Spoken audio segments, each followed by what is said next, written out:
कर्जतमध्ये सुनील तटकरे यांनी राजकीय खेळी खेळलेला आहे।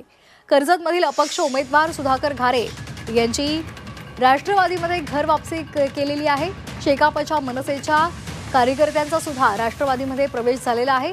खासदार सुनील तटकरे यांच्या उपस्थितीमध्ये हा पक्ष प्रवेश पार पडलाय। कर्जतमध्ये शिवसेनेचे आमदार महेंद्र थोरवे यांच्या विरोधात सुधाकर घारे यांनी निवडणूक लढवली होती। आपण पाहतोय कर्जतमध्ये सुनील तटकरे यांनी राजकीय खेळी खेळलेली आहे। कर्जतमधील अपक्ष उमेदवार सुधाकर घारे यांची राष्ट्रवादीमध्ये घर वापसी झाली आहे।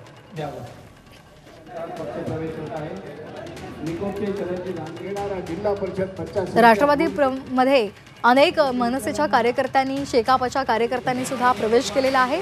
सुनील तटकरे यांच्या उपस्थितीमध्ये हा पक्ष प्रवेश पार पडलाय।